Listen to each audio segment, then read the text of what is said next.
Hello guys, बहुत बहुत स्वागत है आप सभी का। तो पार्ट 2 वीडियो आ चुका है। पार्ट 1 आपने नहीं देखा है तो आप देख सकते हैं। जो है मैं इसका लिंक डिस्क्रिप्शन में दे दूंगी और आप आई बटन से भी जाके देख सकते हैं। तो वीडियो काफ़ी इंपॉर्टेंट होने वाला है। तो इसका जो पार्ट 1 है वो भी काफ़ी इंपॉर्टेंट है, क्योंकि उसमें हमने जो इसमें दिया हुआ है, जैसे कि लीवर है, स्टमक है, या फिर जितने भी जो स्मॉल इंटेस्टाइन है, लार्ज इंटेस्टाइन है, इन सब के विषय में अच्छी तरीके से बताया हुआ है। तो वो भी वीडियो काफ़ी इम्पोर्टेंट है, तो आप वो भी देख सकते हैं। तो चलिए आज की इस वीडियो में हम देखते हैं इसमें जो है, जो डाइजेशन है, ये पाचन है, पाचन तंत्र के जो कैसे होता है, पाचन तंत्र के अंगों की जो स्थिति है, ये आप देख सकते हैं। और इसमें हम जो है आज ये पूरा देखेंगे कैसे क्या भोजन हमारा कैसे जाता है और कैसे पाचन होता है। तो चलिए देखते हैं। तो जब भोजन को जब हम चबाते हैं, मतलब जैसे ही हमने अपने यहाँ से मुख में भोजन जो है, जैसे ही मुंह में भोजन लिया, तो जब भोजन को चबाते हैं तो इसमें जो है लार होती है। जो लार होती है यानी कि जो सलाइवा होती है, सलाइवा मिल जाती है। जैसे ही हम चबाते हैं भोजन को, वैसे क्या होता है, उसमें सलाइवा मिल जाती है, यानी कि लार मिल जाती है।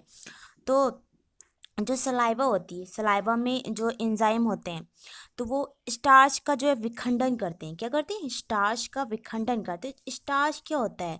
तो स्टार्च जो है एक तरह का कार्बोहाइड्रेट है। ये जो है एक तरह का कार्बोहाइड्रेट ही होता है जो स्टार्च होता है। तो भोजन क्या होता है कि एक तरह का ये जो स्टार्च होता है एक कार्बोहाइड्रेट होता है। फिर भोजन हमारा क्या होता है, एक मुख से जो लंबी लंबी नली नुमा, जो ये आप देख सकते हैं, ये जो लंबी सी नली नुमा जो है, जो ओसोफेगस है, ये जो नली नुमा जो ग्रसिका होती है, इससे हमारा जो भोजन है वो कहाँ जाता है, वो आमाशय में आता है। तो ये भोजन हमारा आ गया आमाशय में। तो क्या होता है कि जब ये ग्रसिका से होते हुए होकर ये जो फूड होता है, ये हमारा जो है जब ये आमाशय में आता है, तो यहाँ पे क्या होता है, अमाशय में जब पहुंचता है तो अमाशय की भीतरी दीवार जो होती है, उससे जो एक पाचक रस जो है स्रावित होता है। उससे भी एक पाचक रस स्रावित होता है, जो प्रोटीन और फैट को जो है पचाने में मदद करता है। लेकिन भोजन जो है अमाशय में पूरी तरह से नहीं पचता है। मतलब कि यहाँ पे ये 3 से 4 घंटे अपना मतलब कि रुक के पाचन तो होता है, बट क्या होता है कि पूरी तरीके से यहाँ पे भोजन का जो है पाचन नहीं होता है। तो फिर क्या होता है कि अमाशय जो है, जो अमाशय से जो आधा भोजन जो बचा हुआ था, जो मतलब पचा नहीं है, वो जाएगा स्मॉल इंटेस्टाइन में। वो स्मॉल इंटेस्टाइन में चला आता है। तो ये देख रहे हैं आप, बहुत ही ज़्यादा कुंडलित कुंडलित है, बहुत ही ज़्यादा, क्योंकि ये जो है 6.5 मीटर जो है लंबी होती है। और जो है जो भोजन होता है, ये मैं बता दूँ, जो भोजन होता है ये पेरिस्टाल्टिक मूवमेंट से जो है नीचे जो है यहाँ मतलब ये सब कहीं पहुँचता है स्टमक में, फिर जो है स्मॉल इंटेस्टाइन में। तो ये काफ़ी जो है कुंडलित है, आप ये देख सकते हैं स्मॉल इंटेस्टाइन। फिर यहाँ पे क्या होता है कि यहाँ पे जो स्मॉल इंटेस्टाइन में मौजूद पाचक रस, ये क्या करते हैं, भोजन का विखंडन करने लगते हैं। ये जो मतलब कि यहाँ पे जो ये पाचक रस होते हैं, ये भोजन का विखंडन करने लगते हैं। और जो लीवर होता है, ये जो लीवर है, लीवर भी जो है एक जो रस स्रावित करता है, जिसे हम पित्त रस कहते हैं। पित्त रस जो होता है वो फैट के पाचन में मदद करता है। और वो क्या होता है, जो गॉल ब्लैडर होता है वहाँ पे वो संग्रहित होता है, मतलब वहीं पे वो स्टोर रहता है। और ये जो रस होता है ये स्मॉल इंटेस्टाइन में चला जाता है, मतलब कि वहाँ पे तो ये संग्रहित रहता है, मतलब कि इसके बाद ये रस स्मॉल इंटेस्टाइन में चला जाता है। ये जो पाचक रस सावित पाचन में मदद करती है। मतलब कि एक और भी जो है ग्लैंड है जो पाचन रस स्रावित करके पाचन में मदद करती है, जिसे अग्नाशय कहते हैं। तो ये आमाशय के जो है नीचे ही होती है, ये आप देख सकते हैं, ये पैंक्रियास, ये आमाशय के जो है नीचे होती है। ये रस जो है इसका भी जो होता है, ये पाइप नुमा रास्ते से जाता है। अब फिर क्या होता है, यहाँ पे जो स्मॉल इंटेस्टाइन में मतलब कि पाचन होता है, स्मॉल इंटेस्टाइन में पूरा जो होता है पाचन, पाचन होता है और जो पोषक तत्व होते हैं वो स्मॉल इंटेस्टाइन की जो भीतरी दीवार होती है, स्मॉल इंटेस्टाइन की जो भीतरी दीवार होती है उसके द्वारा जो है अवशोषित कर लिया जाता है। वहाँ पे जो रक्त वाहिकाओं से जो मतलब कि जो रक्त वाहिकाएं होती हैं वो जो होती हैं, और स्मॉल इंटेस्टाइन में जो उंगली के समान रचनाएं होती हैं, उंगली के समान संरचनाएं होती हैं, उन्हें जो है हम क्या कहते हैं, उन्हें रसांकुर या फिर विली कहते हैं। रसांकुर भी कहते हैं और विली भी कहते हैं। तो ये क्या होता है, इसमें बहुत सारी रक्त वाहिकाएं होती हैं। विली द्वारा जो पचे हुए भोजन का है वो अवशोषण हो जाता है विली के द्वारा, और भोजन विली से क्या होता है, ब्लड वेसल्स में चला जाता है। और फिर क्या होता है कि जब भोजन का मतलब कि जो अवशोषण के बाद जो भोजन का वो भाग जो जिसका पाचन नहीं हो पाता है वो कहाँ जाता है, तो वो जाता है हमारा जो लार्ज इंटेस्टाइन होते हैं वहाँ पे वो चला जाता है।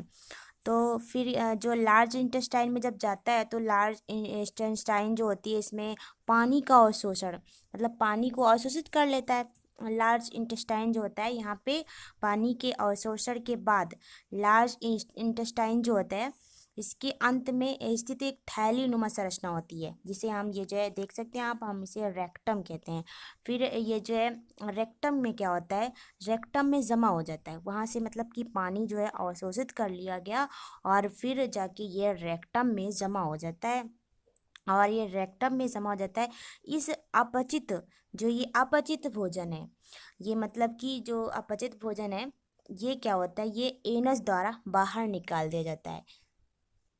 और आप यहाँ देख रहे हैं अपेंडिक्स, ये जो है इसका ये जो अंग है इसका कोई यूज़ नहीं है। ये कभी कभी तो ऐसा होता है कि इसमें जब खाना वगैरह जो है फंस जाता है तो मतलब कि पेट में मतलब बहुत ही ये जो है दर्द दर्द भी होता है इससे, और इसका कोई विशेष जो है काम नहीं है। तो कभी कभी तो इसे डॉक्टर जो है ऑपरेशन के दौरान मतलब कि इसे जो है काट के निकाल भी देते हैं, जो अपेंडिक्स होता है इसे। अब हम यहाँ पे देखते हैं कैसे कार्बोहाइड्रेट का पाचन और प्रोटीन का पाचन, फैट का जो पाचन होता है। तो जैसे कि हमारे पास जो आटा होता है उसका पहले हम आटे को नहीं खाते हैं, पहले उसकी रोटी बनती है तब जाके हम खाते हैं। और दूध है जैसे उसे पहले गर्म करते हैं तब जाके पीते हैं। और तेल जो है कच्चा ही नहीं खाते, उसे सब्जी वगैरह जब बनती है जो भी तब जाके खाते हैं। वैसे ही जो हमारा कार्बोहाइड्रेट है, जब ये रोटी जो है इससे हमें कार्बोहाइड्रेट मिलता है, दूध से प्रोटीन और तेल से जो है फैट, ये सब कुछ जब मतलब कि जो कार्बोहाइड्रेट जैसे हमने उसे आटे को वैसे ही नहीं खा लिया, तो हम कार्बोहाइड्रेट को भी वैसे ही नहीं मतलब यूज़ में लाते हैं। उससे पहले ये कार्बोहाइड्रेट जो है ये ग्लूकोज में बदलता है, तब जाके हमें उससे ऊर्जा मिलती है। और जो प्रोटीन होता है ये अमीनो एसिड में फिर जाके मुझे इसे जो है काफ़ी मतलब कि मदद मिलती है, जैसे कि वृद्धि विकास में, कोशिका मरम्मत में। और जो ये फैटी जो फैट है इससे जो है ये पहले सोडियम पोषक तत्व में मतलब कि बदलता है, मतलब फैटी एसिड बनता है, उसके बाद जाके हमें इसे ऊर्जा मिलती है। तो ये हम देख लेते हैं कैसे जो है होता है। तो चलिए, पाचन की क्रिया में जो सबसे महत्वपूर्ण एंजाइम होते हैं, ये 3 प्रकार के महत्वपूर्ण एंजाइम हैं, पाचक एंजाइम होते हैं, इन्हें भी हम जान लेते हैं। तो जो एमाइलेज होता है, जो एमाइलेज होता है ये कार्बोहाइड्रेट का पाचन मतलब जो स्टार्च होता है वो हमारा कार्बोहाइड्रेट ही है एक प्रकार से। तो स्टार्च जो है उसको ये ग्लूकोज में उसका जो है हो जाता है पाचन। उसके बाद जो ये लाइपेज है, लाइपेज जो क्या करता है, वसा का पाचन करता है। और फिर हमारा आ जाता है प्रोटीज और ट्रिप्सिन। ये जो प्रोटीज और ट्रिप्सिन है ये प्रोटीन का जो है एमिनो एसिड में प्रोटीन ये पाचन करता है, प्रोटीन का पाचन। और ऊपर जो लाइपेज है वसा का पाचन, और जो एमाइलेज है ये कार्बोहाइड्रेट का पाचन। तो आज का ये वीडियो कैसा लगा आप सब कमेंट बॉक्स में कमेंट करके ज़रूर बताइएगा, और अपने मित्रों में शेयर कर दीजिएगा।